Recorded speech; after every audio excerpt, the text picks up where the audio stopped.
정말 세상에서 가장 비싼 그림이 무엇일까? 실제로 거래되지는 않았지만 거래가 되면 아마도 세상에서 가장 비싼 그림이 될 만한 그림을 지금 여러분에게 보여드리도록 하겠습니다. 이 그림입니다. 잘 안 보이세요? 루브르 박물관에서도 가장 유명한 작품은 바로 여러분이 보시는 이 그림, 레오나르도 다빈치가 그린 모나리자라는 이 그림이 세계에서 가장 비싼 그림이 될 가능성이 제일 높습니다. 이 그림이 얼마냐고 추정가는 여러분 몇 번 나온 적이 있어요. 근데 최근에 나온 추정가는 바로 이 가격입니다. 500억 유로입니다. 유로화. 이게 프랑스에서 주장한 거예요. 한 사람이. 내가 대충 계산해 보니까 60조 원이에요. 이게 무슨 얘기냐면 요즘 우리나라도 이렇게 그 코로나19 사태 때문에 재정 지출이 되게 많아서 국가 채무가 높아지잖아요. 이거를 해결하려고 프랑스도 고민이 많은데 그럴 게 아니라 뭘 팔자? 모나리자를 팔자는 거예요. 모나리자를 팔면 60조 원이 들어오는 거예요. 우리 지금 국민 재난 기본소득 지원한 거 좀 있었잖아요. 60조 원이면 그거 한 서너 번 더 줄 수 있어요. 여러분 기분 좋아지지 않으세요? 차라리 이 그림 팔자는 거예요. 글쎄요. 이건 물론 하나의 아이디어였지만 이 작품이 정말 마켓에 나올 가능성은 거의 없습니다. 프랑스가 망하면 나올 거예요. 지금은 누구 재산이에요? 프랑스 정부 재산이었기 때문에 이 작품이 실제로 미술에 거래될 가능성은 거래 없지만 그냥 하나의 주장이지만 흥미로운 거예요. 얼마라는 거예요? 60조 원입니다. 60조 원. 가슴이 철렁하는. 예. 과연 모나리자는 그 정도의 가치가 있을까요? 그럼 지금부터 모나리자와 관계된 이야기를 여러분에게 좀 한번 해드리도록 하겠습니다. 자, 이 60조 원이나 되는 그림이 도난당한 적이 있습니다. 너무 놀라지 마십시오. 아니 진짜요? 이때는 이만큼 유명하지 않았습니다. 1911년 어느 날 이 작품이 깝쪽같이 사라졌어요. 그때 사라진 모습을 여러분이 지금 보고 계시는데요. 자세히 보시면 지금처럼 독립적으로 전시된 게 아니라 여러 작품 속에 놓여 있었습니다. 그리고 모나리자를 막상 보신 분들이 대충 하는 말이 깜짝 하는 말이 뭐냐면 뭐 이렇게 작어? 이렇게 생각하는데요. 그때 없어질 때도 모나리자가 비싸서 가져간 게 아니라 이 작품을 훔친 사람이 상대적으로 이 그림이 어떻다는 거예요? 작으니까 가지고 나왔다는 설이 있습니다. 자, 레오나르도 다빈치의 모나리자는 지금처럼 유명하지는 않았을 때 도난을 당했습니다. 그런데요, 이 도난당한 사건이 세상에 굉장히 크게 알려지기 시작을 했습니다. 언론이 그 당시에 막 활성화가 됐고요. 신문이 10만 부, 20만 부, 30만 부씩 배포되던 그런 시기에 바로 딱 맞춰서 어떻게 보면 모나리자가 없어지게 된 겁니다. 파리 그 당시 신문 일면 탑에 어느 작품이 실리기 시작한 거예요? 모나리자의 작품이 루브르에서 없어지다. 이게 정부를 비판하는 하나의 이야기로, 정부의 무능을 보여주는 하나의 사례로 신문에 거의 한 달, 두 달 이상 계속 일면 탑으로 도배가 되었다고 합니다. 결국 이렇게 되면서 어떤 작품이 유명하게 된 거예요? 모나리자는 누구든지 아는, 이런 걸 이제 영어로는 하우스홀드 네임이라고 하는데 누구든지 아는 그런 작품이 되어버렸습니다. 예, 뭐 전 세계 그 당시에 유럽 세계들은 이 모나리자 작품을 누가 훔쳐갔을까 이런 것들을 계속 심층 취재하는 기사를 올렸고요. 지금 누군가 훔쳐가는 장면을 상상해서 그린 이런 신문도 나오게 됐습니다. 어떻게 보면 모나리자의 그 전설은 여기서 시작했다고 볼 수도 있습니다. 도난을 당하면서 어떻게 된 거예요? 굉장히 유명하게 된 것이죠. 그런데요, 타 사람들이 잊혀졌을 때쯤 다시 발견이 됩니다. 2년 있다가 모나리자가 다시 발견이 돼요. 그래서 또 한 번 신문의 탑으로 나오게 됩니다. 사라진 모나리자 다시 되찾다. 이게 된 것이죠. 예, 두 번 유명해진 거예요. 잃어버려서 유명해지고 다시 찾아서 유명해지는 그런 작품이 바로 모나리자가 되었습니다. 지금 다시 찾은 모습인데요. 이러면서 모나리자는 사람들의 머리에 굉장히 중요한 작품으로 인식되게 되었습니다. 어떻게 보면 아까 말씀드린 대로 모나리자는 이것 덕분에 전 세계에서 가장 유명한 그림이 되는 하나의 계기를 마련했다고 볼 수도 있는 것이죠. 바로 이 사람이 훔친 겁니다. 빈첸조 페루자, 이탈리아 사람인데 모나리자를 훔쳤다가 발각이 되고 나서 뭐라고 둘러댔냐면 이 작품은 원래 이탈리아 것이다. 나는 이 작품이 원래 있었던 곳으로 이 작품을 가져온 것이다. 그래서 나는 죄가 없다. 이렇게 말해버린 거예요. 근데 오해하지 마세요. 이 사람은 루브르 미술관에 일하던 사람으로 진짜 잡범에 불과해요. 옷에다가 이렇게 아마 긴 가운 밑에다 숨겨서 작품을 훔쳤고요. 이 작품을 팔려다가 발각이 돼서 걸린 겁니다. 그러니까 실질적으로 절도의 범죄를 행한 게 사실 맞는데도 불구하고 뭘 잘한 거예요? 소위 민족주의 코드를 이용한 거죠. 이 이야기를 들으면 이탈리아 사람이 뭐라고 생각하겠어요? 우리 이탈리아인이 남긴 위대한 작품이 왜 프랑스에 있어? 이러면서 분노하게 된 거죠. 물론 이 작품은 정당하게 프랑스로 넘어간 겁니다. 그렇기 때문에 아무 절차상 문제가 없고요. 결국 이것을 아는 이탈리아 정부는 이 작품을 다시 어디에다 돌려줘요? 프랑스에다 돌려주게 됩니다. 하지만 돌려주는 과정에서 역에다가 들렸을 때마다 축제적인 퍼레이드도 하고 특별 전시도 하고 이러면서 이 작품의 가치를 계속 올려주는 그런 행사를 하게 된 거죠.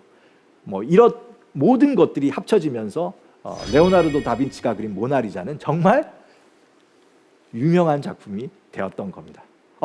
궁금한 거는 그래서 이 사람은 얼마만큼 죄를 때문에 옥살이를 했을까요? 운이 좋아서 굉장히 짧게 비교적 옥살이를 하게 됩니다. 징역형을 아마 1년 정도 받은 걸로 알려져 있는데요. 아마 그의 핑계가 조금 효과가 있었던 그런 결과가 아니었을까 이렇게 생각도 할 수 있을 것 같습니다. 지금은 어떻게 되어 있냐면 콘크리트 벽에다가 유리, 그것도 아주 방탄 유리 안에다가 고이 모셔져 있습니다. 사람들은 그 앞에서 다가가지도 못하게 바리케이트를 쳐놔갖고 멀리서 인증 사진을 조심스럽게 찍을 수밖에 없는 그런 작품, 그런 신비의 베일에 쌓인 작품이 모나리자라고 할 수 있을 텐데요. 제가 이 작품에 대한 이야기들을 조금 더 한 발 한 발 더 다가가면서 정말 이 그림이 얼마라는 거예요? 60조 원이 될 만한 가치가 있는지 한번 더 짚어보도록 하겠습니다. 이 그림의 뒷모습을 보여드리도록 하겠습니다. 방송 최초이지 않을까 이런 생각이 드는데요. 앞모습만 봤지만 뒷모습은 보신 적이 아마 없을 겁니다. 여러분, 이 모습이 모나리자의 뒷모습입니다. 어디에 그려졌어요? 나무판 위에 그려졌습니다. 이탈리아 그림들은 거의 대부분 포플라라는 그 나무 위에 그려지게 되는데요. 이 작품도 포플라라는 나무에 그려지게 된 겁니다. 여러분 보시면 이 나무판이기 때문에 시간이 지나면 어떻게 될까요? 뒤틀리게 되겠죠. 그거를 방지하기 위해서 부목을 대게 되는데요. 지금 부목을 댔던 모습, 뗐던 모습을 한번 여러분이 보시겠습니다. 자세히 한번 볼까요? 물감도 변형이 되지만 나무판도 이렇게 변형이 되기 때문에 이 모나리자 얼굴 피부를 보면 피부가 너무 안 좋아요. 다 갈라져 있고 그렇죠. 바로 이 문제가 있기 때문에 모나리자도 복원 처리를 해서 좀 더 원형에 가깝게 돼야 되는데요. 만약에 그 때문에 루브르에 이 작품이 없으면 사람들이 항의할 것 같아서 아마 쉽게 복원 그런 작업을 하기도 어려운 작품이 모나리자라고 할 수 있겠습니다. 그 당시 그림은 지금과는 조금 다른 방식으로 그려졌습니다. 방금 봤듯이 캔버스에 그려지지 않고 천유에 그려지지 않고 어디에 그려져요? 나무 패널을 더 많이 쓰고요. 지금 물감가루를 뭐에다가 개서 쓰고 있어요?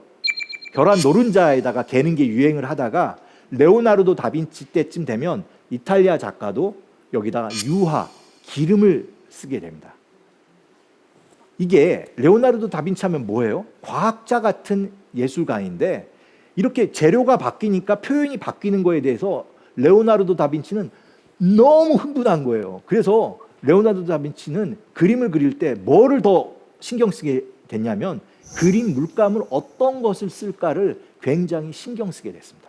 이 모나리자도 사실 레오나르도 다빈치가 다양한 기법을 실험해 봤다고 할 수가 있습니다. 모나리자 하면 뭐가 제일 먼저 떠올라요, 여러분? 미소이죠. 예, 미소. 물론 눈썹 얘기도 해드리도록 하겠습니다. 이 미소도 사실은 이 레오나르도 다빈치의 유화 기법이 굉장히 명암 처리나 형태의 윤곽 같은 것들을 미묘하고 부드럽게 처리했기 때문에 이런 기법을 그 당시 사람들이 뭐라고 불렀냐면 스푸마토. 이게 이태리어로 안개가 낀 약간 뿌연 이런 뜻입니다. 이런 기법이라고 불렀고요. 이런 입술의 처리, 눈, 형태의 처리 같은 것들이 굉장히 윤곽이 명암이 미묘하고 섬세하기 때문에 정말 웃는 듯 안 웃는 듯 이런 느낌을 준다. 아마 이런 미묘함을 준다고 생각이 되는데요. 이게 다 레오나르도 다빈치가 유화라는 그 물감의 재료를 굉장히 섬세하고 새롭게 접근했기 때문에 이런 결과를 남겼다고 할 수도 있을 것 같습니다. 제가 오늘 방송 최초로 공개하는 게 조금 많은데요. 레오나르도 다빈치가 그림을 어떻게 그렸는지를 보는 중요한 자료가 이런 게 있습니다. 요즘에는 꽤 됐지만 물감을 뜯어서 그거에 절단을 한 단면을 확대해서 보여주기도 합니다. 모나리자의 레오나르도 다빈치의 작품은 너무나 귀해서 아직 물감 샘플을 얻지는 못했지만 지금 이 작품은 그가 그린 다른 작품인데요. 일부 훼손된 부분에서 물감을 살짝 뜯어서 그거를 크로스 섹션 절단해서 확대한 그림입니다. 여러분이 보시면 그림의 층위가 어때요? 물감 층위가 한 겹이에요, 두 겹이에요?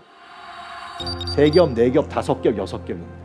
그림을 입히고 색을 입히고 또 입히고 그걸 몇 번을 한 거예요? 5번, 6번씩 한 겁니다. 그러니까 이 그림이 굉장히 정교할 수밖에 없는 겁니다. 요즘에는 그림을 어떻게 그려요? 한번 쓱쓱 아니면 한 번, 두 번 정도 하면 끝나는데 이걸 몇 번을 한 거냐면 7번, 8번씩 했던 게 레오나르도 다빈치 또는 그가 활동했을 때 여러 작가들은 유화를 이용해서 이렇게 정교한 그림을 그렸던 겁니다. 이런 정교한 기법 때문에 모나리자처럼 굉장히 신비로운 그림이 나올 수도 있었다고 볼 수 있습니다. 참고로 이런 한 겹의 그림이 완전히 마르는데 어느 정도 시간이 걸렸을까요? 힌트를 드리자면 유화는 굉장히 천천히 마릅니다. 이게 강점이자 단점이에요. 최소한 한 달 이상 놔둬야 그림이 굳습니다. 그러면은 이게 7겹, 8겹 되려면은 그림을 얼마나 오래 그려야 합니까? 한 번 그리고 나서 또 한 달 놔뒀다가 2달 이렇게 했네요. 레오나르도 다빈치뿐만 아니라 그 당시 그림들은 이 때문에 그림 하나 그리려면 몇 년씩 그렸던 거예요. 오해는 하지 마십시오. 이거 하나만 그리는 건 아니라 여러 개 놓고 그림을 그리기 때문에 동시적으로 그리기 때문에 완성되는 거는 내는 시간이 걸리지만 1년에 몇 개의 작품을 또 그릴 수도 있습니다. 오늘 방송 최초 되게 많은데요. 그 세계에서 가장 비싼 그림이 될 수 있는 60조 원짜리 그림의 엑스레이를 보여드리도록 하겠습니다. 엑스레이는 사람만 찍는 게 아니라 뭐도 찍는 거예요? 그림도 엑스레이 촬영을 통해 갖고 그림 안에 어떠한 구조가 있는지를 바라보게 됩니다. 여러분이 보시면 나무 결도 보이지만 물감층, 특히 저 물감 중에서 납 성분이 들어간 부분은 엑스레이 광선이 투과하지 않아서 좀 하얗게 됩니다. 또 살색 부분에는 납을 많이 들어간 흰색을 사용하기 때문에 이제 얼룩 같은 부분들, 이런 부분들이 되게 미묘하고 선의 흐름들이 엑스레이를 봐서도 더 미묘하다는 것을 알 수가 있는데요. 레오나르도 다빈치의 기법의 비밀들을 이런 현대적 분석법을 통해서 조금씩 더 이해하는 것 같습니다.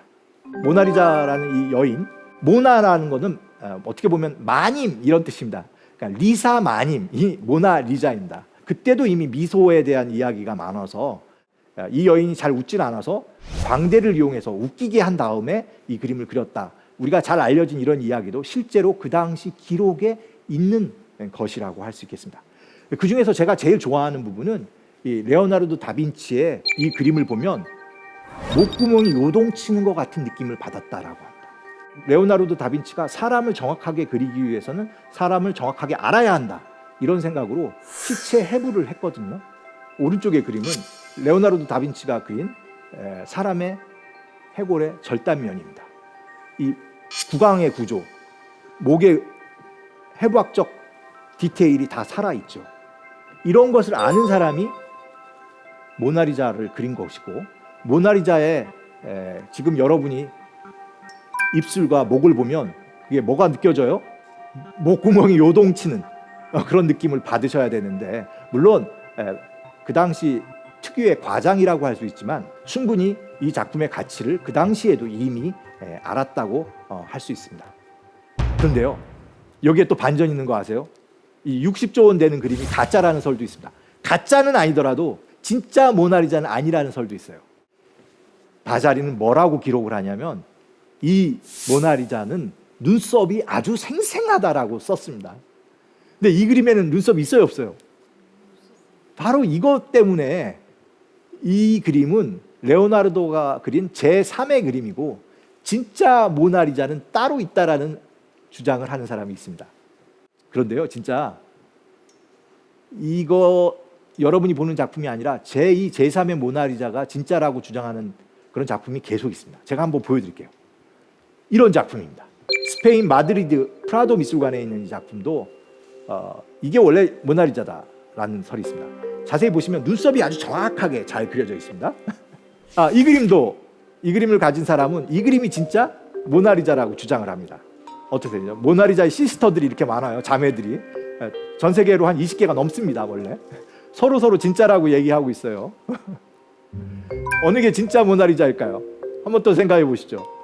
분명히 바자리는 눈썹이 있어야 모나리자라고 얘기를 했습니다. 우리가 알고 있는 루브르에 있는 모나리자는 눈썹이 없어요. 이게 진짜예요, 가짜예요? 다른 모나리자는 상대적으로 눈썹 표현이 정확합니다. 이럴 경우 어떻게 해야 될까요? 눈썹 없는 모나리자 받아들여야 할까요? 힌트는 있습니다. 원래는 눈썹이 있다가 어떻게 될 수 있어요, 여러분? 제가 그랬죠. 그림이 500년쯤 되다 보니까 그림 손질을 잘못해서 딱 떼어나갔을 가능성도 있어요, 없어요? 충분히 있다고 저는 생각을 합니다. 레오나르도 다빈치는 아까 제가 힌트를 드렸죠. 해부학적 지식을 어마어마하게 가지고 있던 사람입니다. 따라서 이 그림을 그릴 때 골격을 잡아가면서 그렸거든요. 이 레오나르도 다빈치의 모나리자라면 뭐가 느껴져야 되는 거예요? 이 뼈대 느낌이 나야 된다는 겁니다. 이 지금 제가 가져온 작품 중에서 뼈대 느낌이 나는 그림은 어느 그림이에요? 여기서는 그런 뼈대 느낌이 나요, 안 나요? 조금 아닌 것 같습니다. 바로 여기죠. 우리가 아는 레오나르도 다빈치, 이 미소를 가지고 있고 이 미묘함을 가지고 있는 거는 결국 루브르가 맞는 것 같습니다. 아니라고 생각하셔도 저는 모르겠지만 저는 아마 여러분도 동의하실 수도 있겠지 하고 보는데, 그러한 뼈대적인 골격의 어떤 느낌, 미묘한 어떤 입술의 움직임까지 잡아내려고 하는 그런 태도는 우리가 알고 있는 루브르에 있는 모나리자가 바로 그런 작품이라고 할 수 있을 것 같습니다. 하지만 여기서도 우리가 집중해서 봐야 될 부분이 있습니다. 우리가 알고 있는 모나리자는 색깔이 변색이 돼서 원래의 모습하고는 다를 가능성이 있습니다. 지금은 완전히 단색조로 거무튀튀한 약간 그림이지만 하늘도 그럴 가능성은 아니었다라고 봅니다. 지금 여러분 오른쪽에서 보이듯이 맑고 쾌적한 푸른 하늘이 원래의 하늘이었을 가능성이 높습니다. 근데 여러분 한번 생각해 보세요. 어느 게 진짜 모나리자라고 생각하세요? 우리가 알고 있던 모나리자는 원래의 모습하고 많이 달라졌을 수가 있습니다. 그리고 복원을 하면 오른쪽이 될 수도 있어요. 근데 여러분 그걸 뭐라고 생각하세요? 그러면 정말 모나리자라고 생각을 할까요, 사람들은? 굉장히 갸우뚱할 거예요. 이것 때문에 모나리자를 계속 복원 처리도 못하고 그대로 놔두고 있다고 볼 수도 있는데요. 당시 레오나르도의 작품을 굉장히 흉내내고 따라해서 그렸던 작가가 있어요. 너무나 유명한 작가예요, 이 작품도. 라파엘로. 우리가 라파엘이라고 부르는 이 작가가 정말 레오나르도 다빈치의 모나리자를 좋아했던 것 같아요. 지금 그가 그린 도니라는 여인의 초상화를 보시면 손의 자세, 얼굴의 움직임, 그야말로 뭐 같아요? 모나리자를 흉내내고 있죠. 바로 이 작품도 라파엘로가 그린 여인의 초상화이고 모나리자에 대한 어떤 연구를 라파엘로가 보여준다고 할 수 있는데요. 색채를 한번 보시죠. 옷감도 화려하고 하늘을 한번 보시죠. 하늘이 어때요? 맑고 푸르죠. 원래 모나리자도 지금 라파엘로의 이 도니 초상화처럼 이런 모습이었을 가능성이 매우 큽니다. 다시 한번 보시면 이게 진짜 모나리자의 모습에 좀 더 가까울 수도 있는 것이죠. 그래도 여러분은 옛날의 모습이 진짜라고 생각하실 거예요? 이 정도 그림이었을까? 예. 아마 오늘 제가 세상에서 가장 비싼 그림에서 정말 비싸다면 60조 원 정도 되는 그림에 대한 이야기, 모나리자에 대한 이야기를 했는데요. 사실 이 그림도 막상 보면 볼수록 진짜 모나리자가 아니라는 주장도 있고, 눈썹 때문에 또 그림이 변색이 돼서 원래의 모습보다는 많이 변해져 있을 수도 있는, 어떻게 보면 사연이 굉장히 많은 논쟁적인 그림이라고 할 수도 있을 것 같습니다. 이 그림을 그린 레오나르도 다빈치, 세계 최고의 그림을 그렸다고도 할 수 있을 텐데요. 그의 삶은 또 어땠을까요? 그 정도로 명성과 명예를 누렸을까요? 반은 맞고 반은 틀립니다. 인정은 받았지만 최고의 대접을 받았다고 볼 수는 없습니다. 지금 여러분은 레오나르도 다빈치가 직업을 얻기 위해서 자소서를 쓴 거를 보고 계십니다. 그는 직업을 얻지 못해서요, 굉장히 유럽 전체를 떠돌아다닙니다. 자기 고향 피렌체를 떠나서 밀라노에서 거의 생애를 가장 중요한 시기를 보내게 되는데요. 그때 자기에 대한 그 소개서를 쓰는 것들이 지금도 전해져 오는데요. 여기서 보시면 스스로를 군사기술자, 건축가, 다리를 놓을 줄 아는 그런 그 공학도, 이런 이야기를 하고요. 맨 마지막에 그림도 잘 그립니다, 이렇게 씁니다. 아마 화가이면서도 다양한 능력을 통해 갖고 자기의 능력을 인정해 줄 줄 아는 그런 주인을 만나고 싶었다는 생각이 드는데요. 역으로 얘기하면 우리가 지금 그렇게 존중해 주던 레오나르도 다빈치도 그 당시에는 그렇게 지금과 같이 높은 대접을 받지는 못했다고 생각이 됩니다. 마지막은요, 고향을 떠나도 한참 멀리 떠나서 프랑스로 가게 됩니다. 예, 직업을 찾아 산만리를 했다고, 뭐 산만리까지는 아니지만요, 이 그림은 후대에 있는 작가가 상상해서 그린 그림인데요. 프랑스 왕이 레오나르도 다빈치의 죽음을 애도하는 그 마지막 순간을 껴안고 있는 이 장면인데요. 모든 이 장면은 허구이죠. 실제로 레오나르도 다빈치는 프랑스 앙부아즈라는 조그마한 성에서 마지막 한 2, 3년을 보내면서 쓸쓸하게 생을 마감합니다. 이때 프랑스 왕은 가지도 않았고요. 뭐 다른 곳에 있었기 때문에 우리가 낭만적인 이러한 장면은 있지 않았고요. 지금은 세계적인 그림을 그린 레오나르도 다빈치는 결국 뭐예요? 그 당시에는 굉장히 외롭고 쓸쓸하고 고독한 삶을 살다 갔다고 할 수 있고요. 그래서 그의 마지막은 이탈리아가 아니라 프랑스에 있게 됐고요. 그때 그가 죽었을 때 소지품에는 뭐가 있었던 거예요? 모나리자가 있었던 겁니다. 그가 직접 프랑스로 가져갔던 거고, 그 때문에 모나리자는 어느 소속이 된 거예요? 이탈리아가 아니라 프랑스 왕실 콜렉션이 되었다가 지금은 프랑스 국가 소유의 작품이 된 겁니다. 여러 가지 이야기들이 설명이 되는 것 같네요.